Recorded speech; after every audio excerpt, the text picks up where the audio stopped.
I just think that people overcomplicate these things, right? But like, I'm not going to buy it. It's like, well, that's important for us to know, right? What do we need to do to make it to where you'll buy it? Like email and text messaging, like you're communicating directly to like your existing customer base. Wix e-commerce is the professional platform that enables entrepreneurs all over the world to create and run their online stores and grow their e-commerce businesses.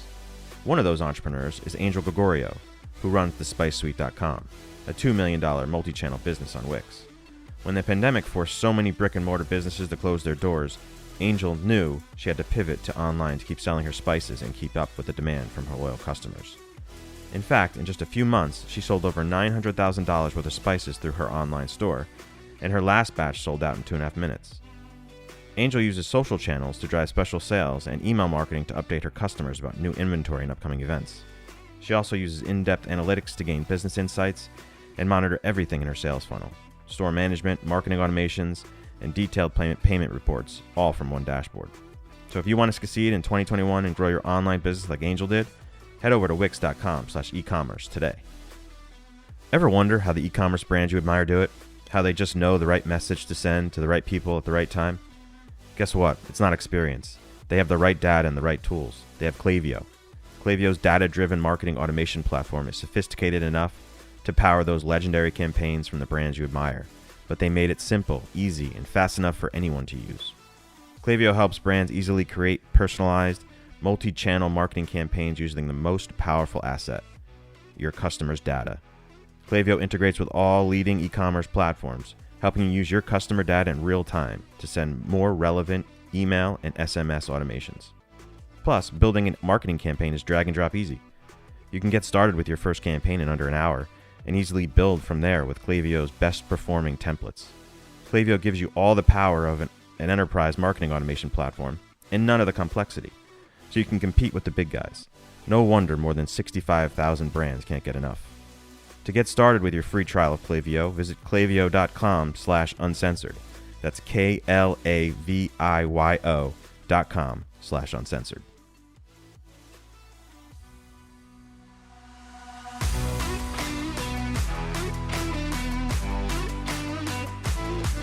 You're listening to E-Commerce Uncensored with Kevin Manel and Jason Caruso.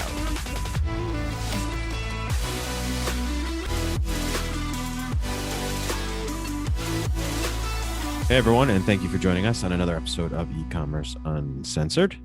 My name is Kevin Manel, and I'm here with Jason Caruso. Am I sounding okay over there, buddy? Not bad. Today's episode, we're joined with Logan and Teddy from Kanga Coolers. They have a really cool startup kind of story behind them from when they were in college, and they drank a lot of beer and they developed this cool cooler product. Yeah, they it was interesting because we're trying to compress some of these interviews, and these guys were really to the point. They answered the questions exactly as we asked them. So it was definitely an enjoyable interview. Yeah, we definitely could have stayed on with them for much longer, going deeper and diver, but we've noticed that maybe you guys like a little more condensed, more value-based podcasts the more we do these like really long ones. So we're trying to make them more precise, less BS from Right. Jason on a regular basis, right, Jay? Right. All Without right. further ado, Yeah. Enjoy this interview with Teddy and Logan from Kanga Coolers. Hey, Teddy and Logan, thank you so much for joining us today. How you guys doing? Doing good, man. Thanks for having us. We're excited. Cool. Why don't you just start by telling us exactly what Kanga is and how you guys got started? before you do, you see how excited my buddy Kevin gets over there? You guys are like, yeah, we're excited. He's like, all right, cool. Shut up. We'll have to bring it back. We'll bring Hype it up for me. Go Hype ahead. it up a little bit. Yeah, this guy, because he like his heart beats once a month. As soon as I just cover my eyes from that glare off his forehead, we'll be all right. Right. Kev Dog's just taking it easy after the long weekend. Chilling, man. Still recuperating, but it's a struggle. Got to push through there, right? Right. So why don't you guys tell us a little bit about your product, how you guys got started, and then we'll kind of roll from there. Absolutely. We started as a class project at Clemson University about 4 if we're going on 4.5 I think years we're going ago, on to 4 years. Yeah. that's insane. That's absolutely crazy. Yeah, 4.5 years ago, we had a class project where we had to create a solution to a problem that we faced. It was an entrepreneurship class, and we'd all just turned 21 at the time. So naturally, our biggest problem we faced was drinking warm beer. And so we realized that, we all had Yeti coolers. We all had really expensive $300 coolers that, we dropped a pretty penny on, but we very rarely used them. I remember thinking at a tailgate where we were drinking warm beer and we had these big coolers back at our apartment, but we didn't bring them because we didn't want to have to load them up and haul them all the way a mile to our tailgate spot. So we just went by the convenience store on the way and grabbed a cold case of beer from the fridge and drank it as it got warm. And that was kind of a solution that we saw wasn't being brought, where you're having to sacrifice between cold drinks and bringing the big thing, or the convenience of not having cold drinks or anything to deal with. But it's really easy to get out there and have a cold beer. So we realized, why don't we just keep it cold if it's already cold, and create the idea for the case mate, which is essentially a koozie for a case of beer. Is there ice? There's no ice, right? No ice. You just grab a cold case and slide it in, zip it up, and it stays cold for up to 7 hours without ice. So it's that perfect convenience cooler. You're going to play around in golf. You're going to the pool for a little while, to the beach. It's super easy, just casual, slide it in, enjoy, and don't have to worry about the fuss. That's all you gotta say to me is golf. See how his face lit up when you said golf? Although he doesn't have he won't have a beer on the golf course. No. I do. This game is serious to me. I'm not going to drink while I play. So we actually have a golf simulator in our office that we are not at. Yeah, we're not at it right now, but we'll be there tomorrow. And so you say all you have to say is golf to me, and then I'm in. I can get him to have a couple drinks after he bogeys a couple holes, though. I can do it. I've got the golf bug. I picked it up this year, and first time ever where I used to be to go out okay guys, we're going to bring a case. We're all chilling. No one's keeping track of score. And the worst thing that could possibly happen, I think, or it's the best, depending on how you look at it, is you shoot a good round for the first time in your life. Yeah. And then after that, you can never golf that way ever again. Yeah. And that's what I try to I'm well, the point of golf is to shoot the lowest possible score, not to see how many beers you can drink so that you can't hit the ball anymore. That depends on how you look at it, man.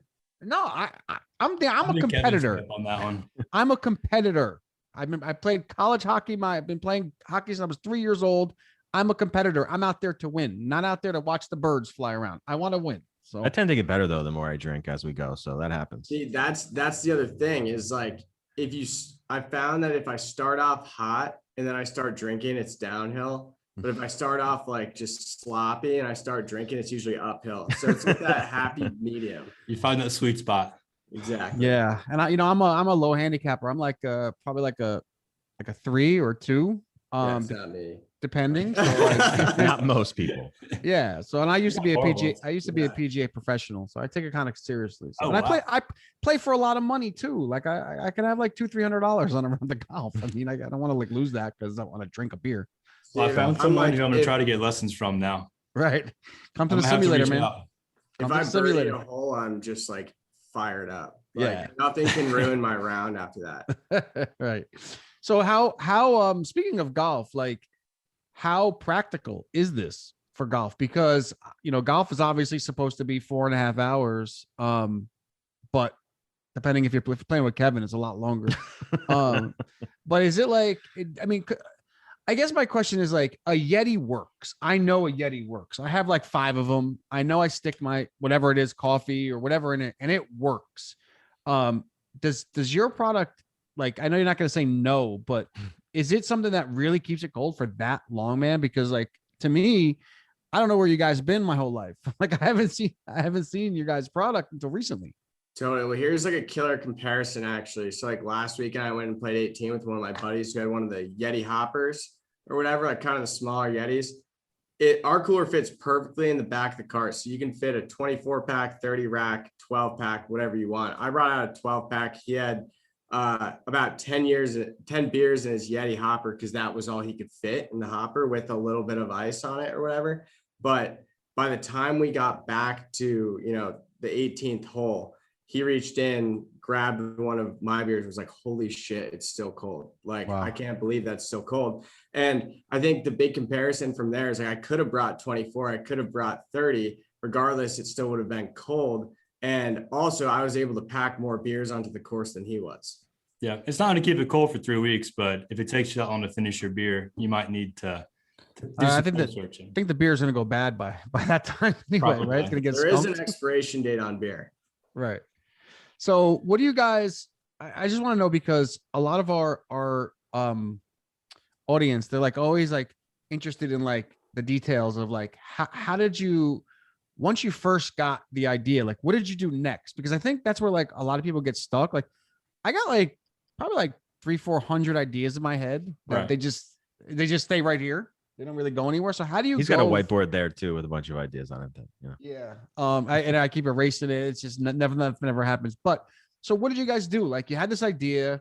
What do you do next? Yeah, it kind of feels like when you have an idea, and I remember this feeling distinctly, it feels like there's just an invisible barrier between you and like actually getting this thing made. You've never done it before. For me, I didn't know anybody that had done it before. So it just, my question was, how do you make products? How do you do this to take it from here to here?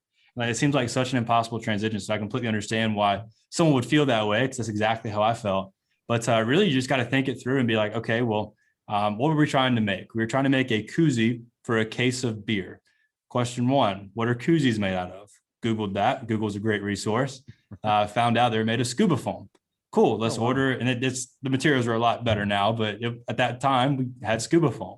Okay, where can I get scuba foam? Ordered a 30-foot roll from somewhere in Alabama, paid way too much for it and had it shipped to us. I was like, cool, now I've got that. I'm sitting there with a 30-foot roll of scuba foam. Then I've got to get it to go around a case of beer. Well, I'll need a sewing machine. And I started to try to do it myself, but I learned really quickly that's not going to be how we build this thing. That's not a strong suit of mine. So I decided, okay, well, who has a sewing machine that could work with this? Well, dress alteration shops have sewing machines, and they have a very seasonal business. We just so happen to catch them between prom seasons and wedding season and all that stuff. So we were like, okay, well, they've got extra time. Let's reach out to some and see if they can do this project for us. So we called them up, told them we're from a local university, and went there. And we found one in Clemson who essentially, we brought the case of beer, we brought the roll of scuba foam, and I'd done some engineering my first year of college before I transitioned, is a nice way to say it, to business. And I did a 3D model of what we wanted. And I brought that all to her and said, to Mary, are you able to help us out? And she said, absolutely, on one condition. You got to buy a case of beer for me and leave it here with me. So she helped us out. She got us started. But the moral of the story is it seems a lot more complicated sometimes in your head than it actually is in reality. And sometimes you just need to break it down to say, okay, step one, what do I need for this? Or what is this made out of? Now, our product is a little more simple to execute from that standpoint, or it was at the time. But usually it comes down to thinking that through, looking at your current resources around you. And if you need to go a little more complex, if your idea is an app, or if it's a more technical type of product, there are different resources out there you can find. Get in touch with friends and family that may have done this before. Tap into a network online or reach out. There's tons of different companies on Google that do this type of thing. And if you got any questions for us, you can reach out to Kanga as well. And I'm glad to point you in the right direction. Appreciate that, man. One thing that's what I think is interesting, like in our space, right? Is that the first thing people want to do is go to Alibaba, right? Like, oh, China, I got to go to China. Like, where really the people that we get on this podcast who are the most successful seem to do it the opposite. Like, they make it here, they pay all the money here, they pay for the extra expense to have it done here. It gets quicker, it gets done quicker, it gets done better. They can get a prototype quicker because they're not waiting 30 days for it to get, put on a boat somewhere or something. And then later on, if you want to, if your idea is not like a made in America thing and you want to outsource it to China, fine. But I think a lot of people make the mistake of like, they have an idea and the first thing to do is go to China. Now they got to wait 30 days for everything. Yeah. Okay. Then maybe they save $10 or whatever the hell they save on it. But in the end, it's really going to cost you more money. And I like what you did. You're like, no, like, I'm not worried about this big production right now. I got to just figure out how I get this thing just made like now. Right. Which is, I think, is a really, really important lesson, because I just think that people overcomplicate these things, right? Like, I got to learn how to deal with China. I got to learn how to deal So I thought I like what you did. I like that you, like you said, you break it down. I haven't heard anybody say that before. And I think that's really, really a smart way to do it. Well, I think and kind of to build off that point, I guess to sum it up is if you have like a crew of people you're working on something with, and you have like a puzzle on your desk, and if you pour out all the pieces and you say like, hey, can you put it together, versus if you build like, you know, the outside barrier and then you say, hey, can you fill it in? It's a whole lot easier for them to fill it in from the already having the outside barrier completed. What did you guys do with this this first prototype? I mean, you were going to one of the top football schools in the country, right? I mean, your tailgates must have been insane. We got to do the hardest part of the job.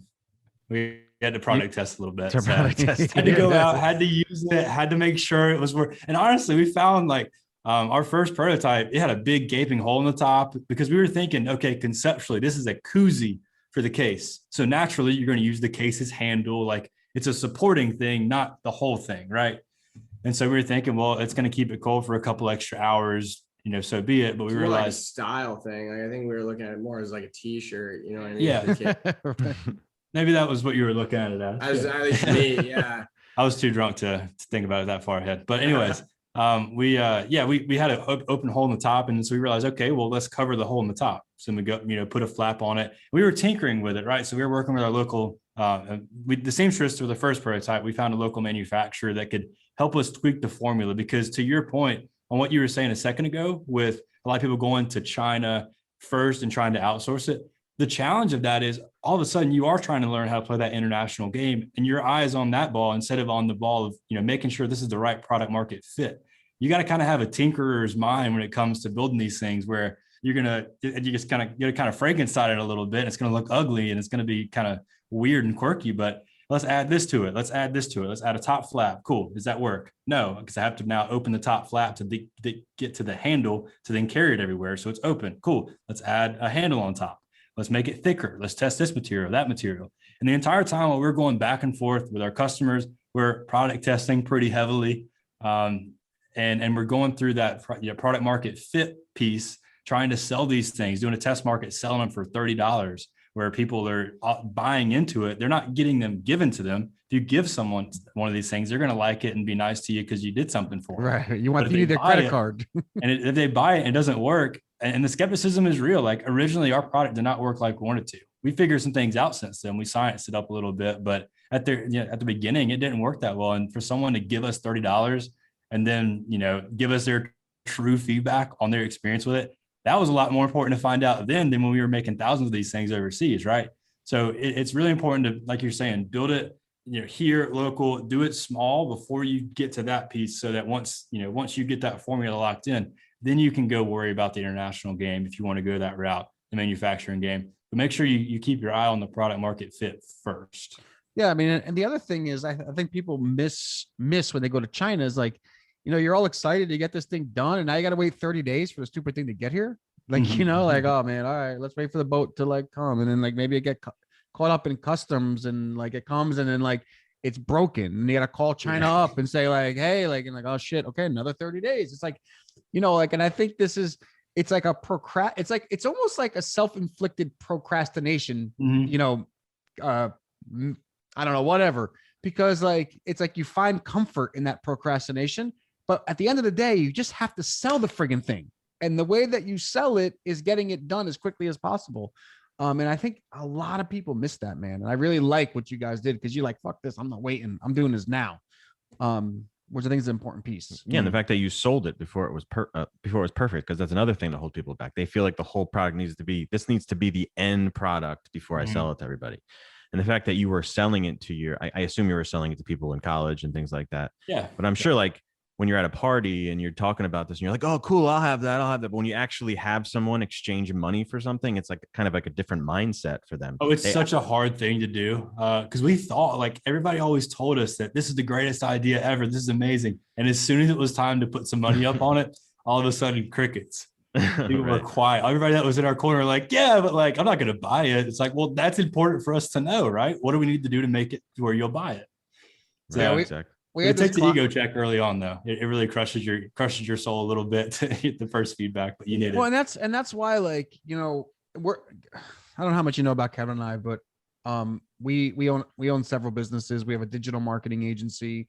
We own like a wildlife photography business that did like multi-millions like year one, and then we have this podcast, and like we always talk to our partners and like, and it's just like they all fall in love with their product.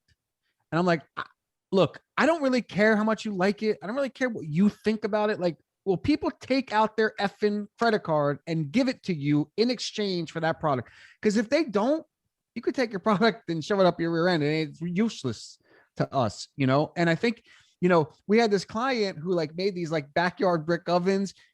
Before he even made them, he had 1,000 of them sold, and then he made them and then nobody bought from him. It's like, Oh my goodness. That's hilarious. I mean, I think it's interesting, like when you're like developing a product and stuff like that, and you're on the other end, like the side that's actually like making it. Like I know, especially Logan, who heads up our product development, when you have a product in the market and you know that like you made some tweaks or innovations to it that's going to make it that much better, and you're waiting on that new batch to come in, your head's always looking at the newest and the latest and greatest product, and you forget about what's actually in the marketplace. I think counterintuitively, like people that did purchase our coolers like up front and like had like the oldest fresh product that at the time was like the hottest thing, when they saw these improvements and new features that we added and how we've developed the products, they've actually continued to buy our products,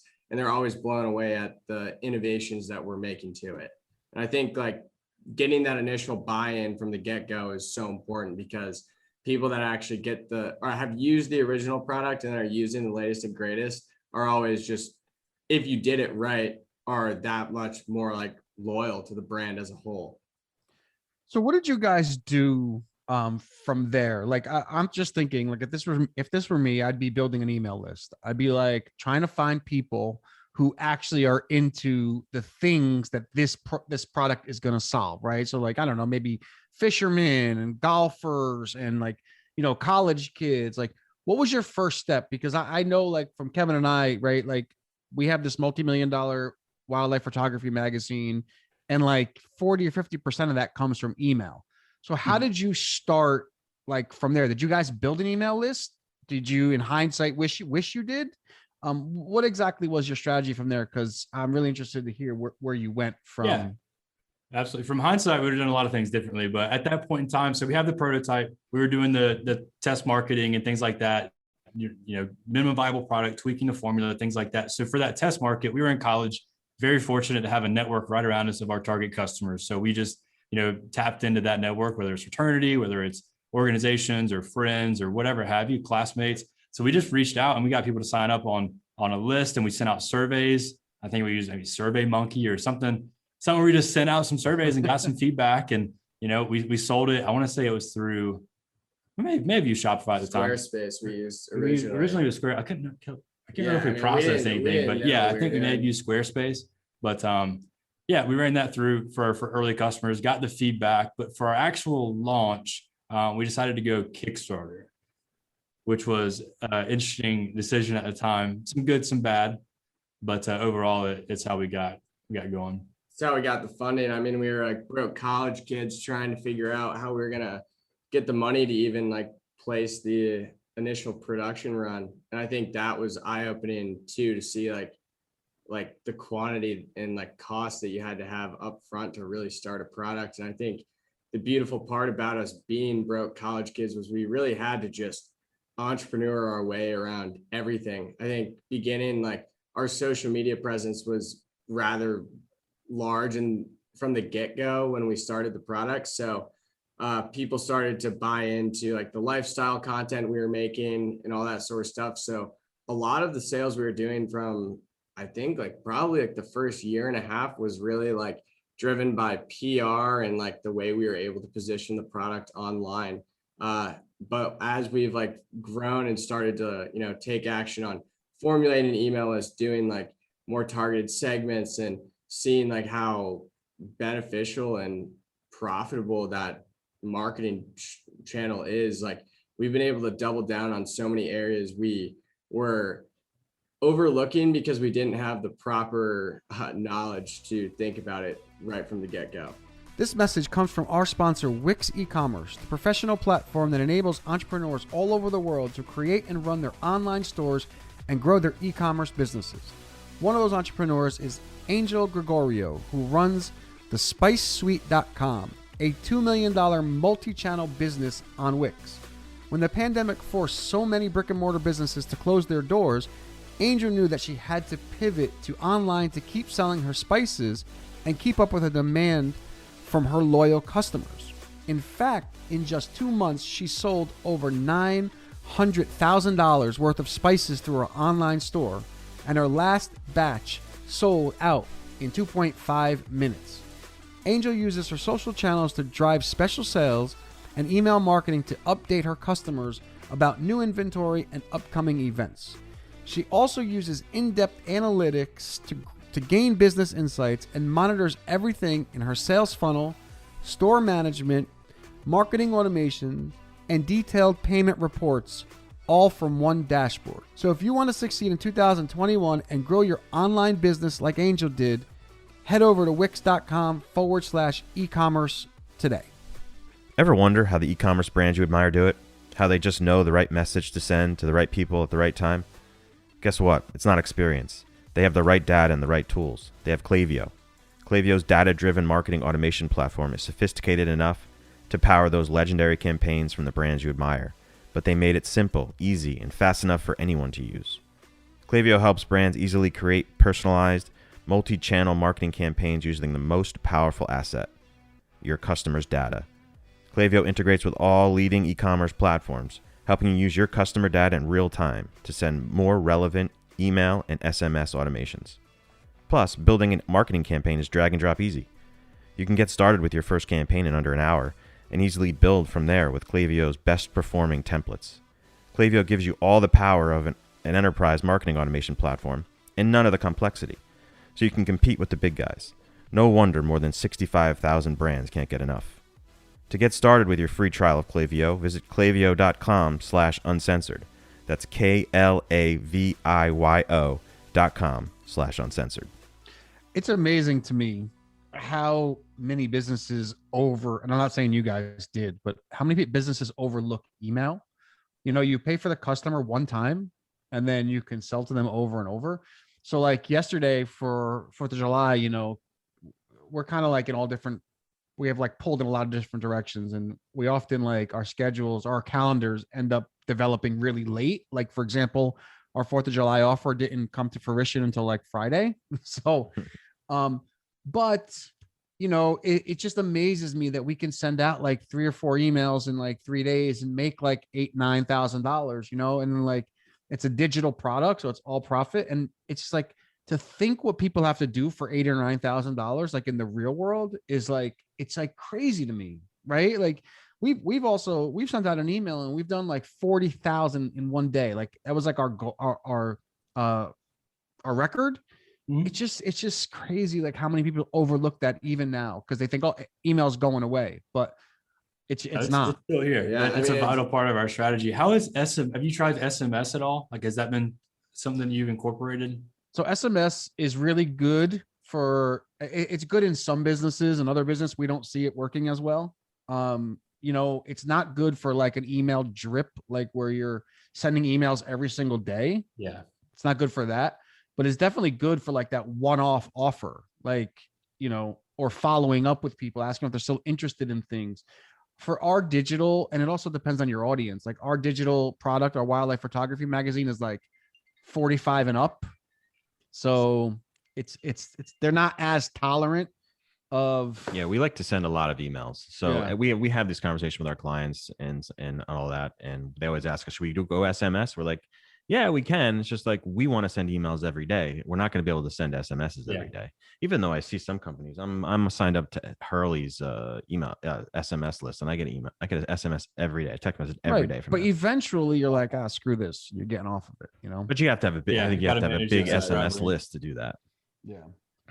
I think, like, to your point, like even SMS and email, like what's fascinating about it, and like, you know, people go for like social media and stuff like that, which is great. It's a great brand builder, and it's great for like anybody that isn't familiar about your product to go get an idea of just kind of like what you're about and what the overall vibe is. But like email and text messaging, like you're communicating directly to like your existing customer base, and it's people that actually care about the progress you're making, like what you're actually doing as a brand. And it's a direct form of communication. And you own that. It's an asset, right? Like Facebook can kick you off of Facebook, Instagram can kick you off, and YouTube. But if your email provider kicks you off, you just download your list and you go somewhere else, right? Like it's an asset. I'm guessing you're not a big Amazon guy. I'm not. No, I'm not. Because you said that, I'm thinking that's probably not where your head's at, and that's pretty interesting. Yeah, but it's a completely different model, and we definitely value like the customer relationship and being able to communicate with them and things.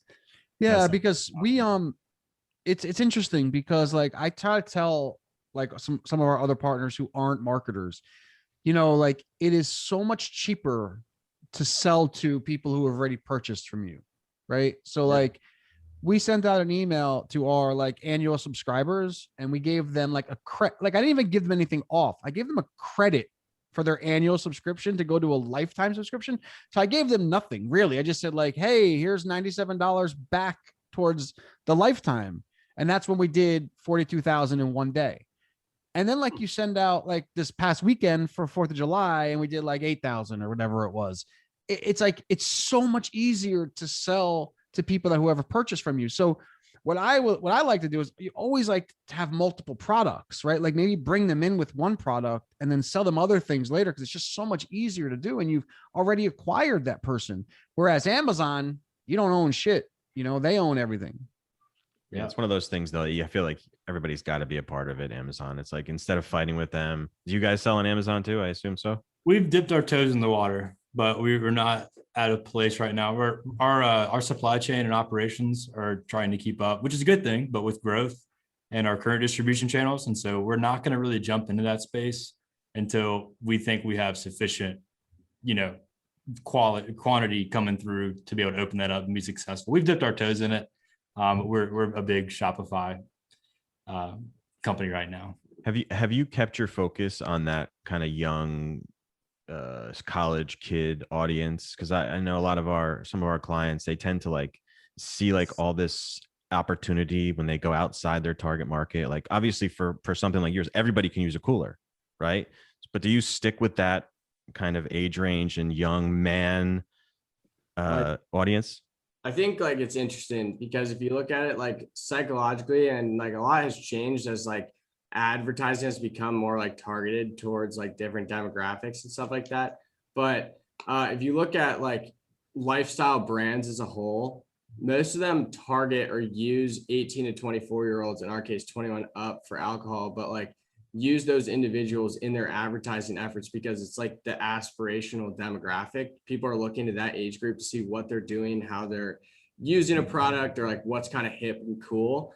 But what you'll find that's interesting is that typically the demographics that are a little bit above that are where you're going to make most of your revenue because they're the age groups with disposable income and they're willing to make that purchase. But we found that using the 18 to 24-year-old young, hip, fun demographic from a social perspective, like from a, if people were to go onto our channels and like look at who we're targeting, they would probably think college and, fresh out of college and stuff like that. But in reality, it's really everybody above that. College kids don't have, the disposable income that we have with full-time jobs and stuff like that. You look at a $50 purchase, it's not as tough as tough of a pill to swallow as it was when you were 19, 20, 21 in college trying to figure out where you're going to pay, like, where your next rent was going to come from, stuff like that. Yeah, I mean, that's a good point. And it's something that we see a lot too, and a lot of, like Kevin said, our clients, right? Like they think just because somebody can use the product, that's an opportunity. And you guys, I'm sure, have tested Facebook ads, and we test Facebook ads. It's not necessarily true, like the case. Like, yeah, I get it. Like everybody could be a wildlife photographer, but the people that are actually investing in being a wildlife photographer are 45 and up. Like, yeah, can a 25-year-old use it? Absolutely. Are there 25-year-olds that are interested in wildlife photography? Absolutely. Are they the ones who are actually investing in that? Not really. It's not an opportunity to me. To me, an opportunity is the audience, that audience, that sweet spot of people who will spend money on the thing that you're selling. Totally. And I think like to that point is like the sweet spot for that audience might not always be seeing their age group using it. And so it with that, it just comes like testing. But like if you look at companies like Burton Snowboards and stuff like that, like they only use like 18 to 24-year-olds typically in their marketing, unless it's like a very like tailored email campaign to a certain demographic or something like that. Like it's just I think it's changing these days because people like to see content and other like marketing materials or initiatives that are like targeted specifically towards them, like their demographic and their interests. But I think from a holistic perspective, it's that aspirational feel good. Like, hey, I remember back in the day when I used to be able to like crank through a Friday and Saturday and not be hungover on Sunday and still be able to study. Like that's fun. It's fun to think like that. And, you know, we can't do that anymore. And we sometimes we get nostalgic in the office about it, but it's cool hearing. I think people react better to those testimonials than they do to the guy that's like, oh, dude, like Monday was so brutal. You know what I mean? Yeah, it takes me a couple days to recover nowadays. Yeah. Yeah. I think it's just like an age thing. And especially with kids, it makes it even worse. But so guys, we've recently, as you know, we used to stay on these podcasts for like hour and a half. And we've recently tried to go a little shorter. And it's a shame because I actually could sit here and talk to you guys the rest of the day about this kind of stuff because I really like what you guys have done. But I do have a question because we only have a few minutes here. How big are you guys? And I don't mean, you don't need to give me an exact number, but like, are you guys like 7-figure, 8-figure, 6-figure? Like, where are you guys at right now, 4 years into this journey? Yeah, we're a multi-million-dollar business. We can't disclose everything to a T, but yeah, we're a multi-million-dollar business. We've got a lot of room to run though. A lot of people haven't heard of us. A lot of people haven't seen a lot of the products that we're about to come out with in the near future. So there's a lot of stuff that's about to come down the pipeline that we're really excited about and looking forward to. Yeah, I think that we're going to expand in a way that people aren't expecting. Yeah, I mean, you guys have speaking of opportunities, like you guys have an opportunity, and I see your business being a very segmented type thing, right? Like speak to golfers, speak to fishermen, speak to like, right, college kids. You can have a lot of different segments of people and talk to them differently and, you know, build your list depending on those segments. So I think you're right. I mean, I think you guys, like, the sky's the limit with you guys. What is right now, like, do you guys run Facebook ads? Do you do Google? What does your marketing look like?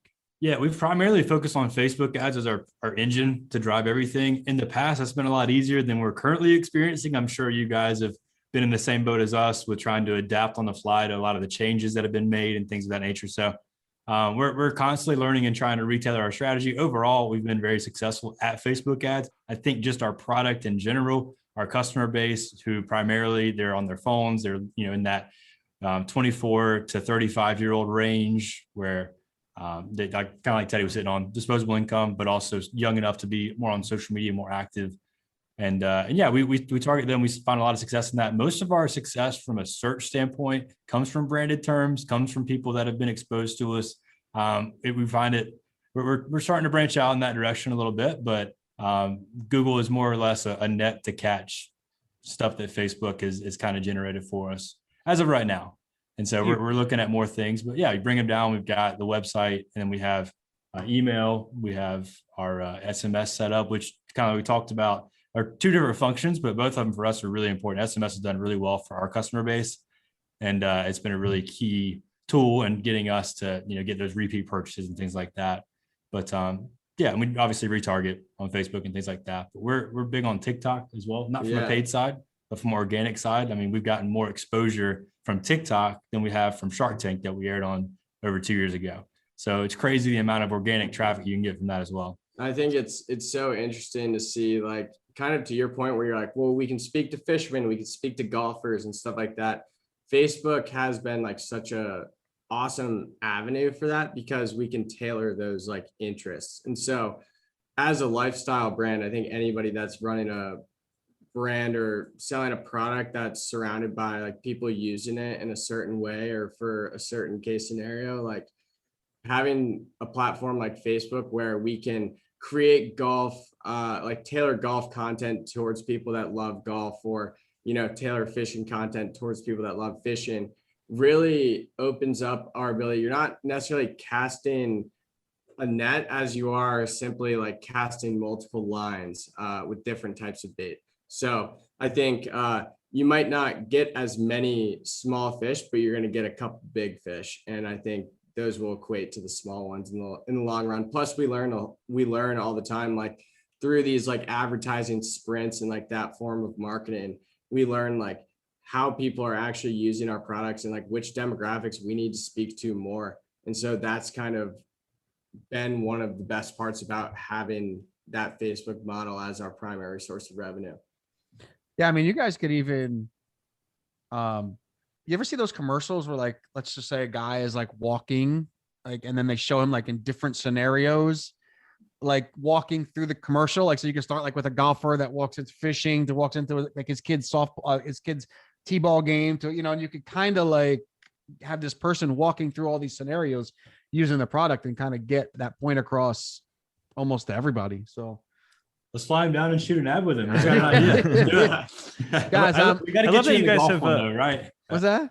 We got to get you in the golf ad. Dude, I'm there. Just tell I'll me drink. where I gotta I'll go. drink the beer. You can shoot it with him. Play, and I'll drink the beer for him. Right, No you can walk around with a golf club and pretending what you're doing is golf. I do love what you guys have done with your content, though. It seems like you've focused a lot on your journey. Like I saw the one video that you guys created. It was basically the story, the backstory behind Shark Tank, and you traveling there and you guys getting just messed up, like just drinking up to almost, it seemed like till you were about to shoot, it seemed like on Shark Tank. Do you think like a lot of that has helped you too? Just being transparent about your story through this whole thing? I think that was, so like before we had like a very interesting approach to marketing as a whole. And I think a lot of that has to do with like, you know, we were just never taught like the world of e-commerce until we really dove into it. And you know, school, they can teach you how to make like a proper billboard and stuff like that, but they don't really talk about e-commerce. Yeah. So like we're diving into it. And we're like, hey, like people our age love to watch vlogs. We are good at making content. Every single person in this office is good with it. So let's capitalize on that and really just tell our story. And I think that like organic form of marketing, like through TikTok, through Instagram, YouTube, whatever it is like where we really find the dedicated brand lovers, if you will, people that live the Kanga lifestyle and just like want to see what we're doing day in and day out because they find it interesting, compelling. Some people even find it, you know, they're like, people will email us and say your story's so inspiring. And, you know, that's like super cool to see from the perspective of guys that have just graduated college. And we're just trying to show people that, you know, they can really do whatever they want to do, and also show like that we are just average Joes getting after it with just maybe above average work ethic. I love that, man. So Yeah, real cool. quick, I'm sorry guys, I have to run, but I just two more questions. Number one, what piece of advice would you give people looking to start a brand with a physical product? Number one. And number two, just tell everybody where they can find you guys, and you know, your website, your emails, if you want to share that. And yeah, that's it. Absolutely. So first off, if somebody has no entrepreneurial experience before, I would say dip your toes in, get your feet wet, whatever it may look like, whether it's running a landscaping business or a t-shirt company. Make the mistakes as small as you possibly can. Learn what it's going to take to be an entrepreneur. My personal experience, I painted houses for 2 years before I even dared to embark on this journey. And that taught me a lot about what it really does take to go down this path. And you need to do some soul searching. It's a hard road ahead, very worthwhile. A lot of ups, but a lot of downs. So you got to be willing to go through that. So from a mental and a you know, entrepreneurial standpoint, being able to learn on the fly as soon as possible, maybe before that idea hits you. If you have an idea, go for it. I mean, you have a lot of resources online you can reach out to, a lot of mentors you can, you know, read through a book or on a podcast such as this one, or maybe you have someone in your life that can help you, but a lot of ways to get started. Yeah, I think if you're trying to start a company in general, it's just like be conscious of like, I think time is your best friend. And I know like from me, I'm kind of speaking to the kids that are still in college and stuff like that. I spent a lot of my time like outside of the classroom trying to like learn from individuals that were experienced in the area or like trying different avenues to make money. It can negatively affect the GPA if you don't spend that much time in school, but like take away what is working for you from school, seek advice from professors that are like directly impacting you. But other than that, like don't get too fixated on your GPA because like I've seen it with friends, I've seen it with classmates, how they get out of college and their like GPA is kind of what they're holding on to, but real life they haven't made the mistakes yet or not. And I think if I had focused solely on getting a 4.0 GPA, I would have been a lot further behind than I already was when I graduated. My buddy has a saying. He says you cannot teach experience.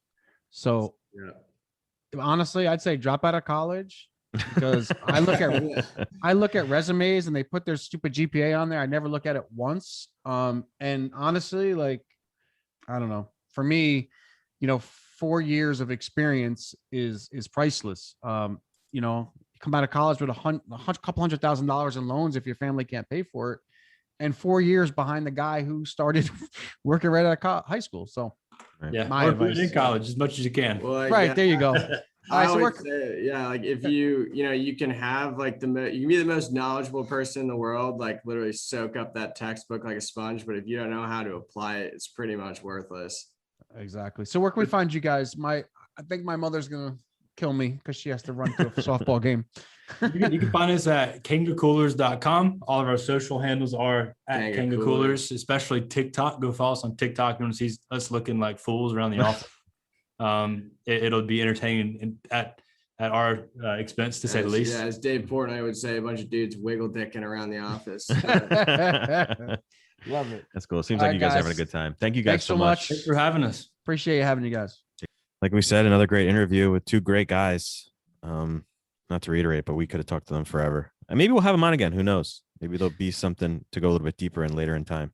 Yeah, I had to rush out of there. I was taking my kid to where was I taking him? No, my wife was taking my son to karate.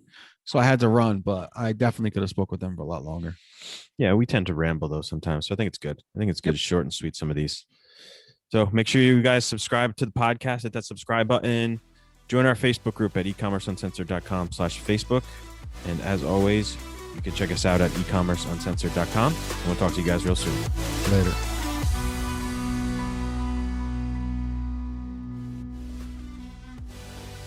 This message comes from our sponsor, Wix e-commerce, the professional platform that enables entrepreneurs all over the world to create and run their online store and grow their e-commerce business.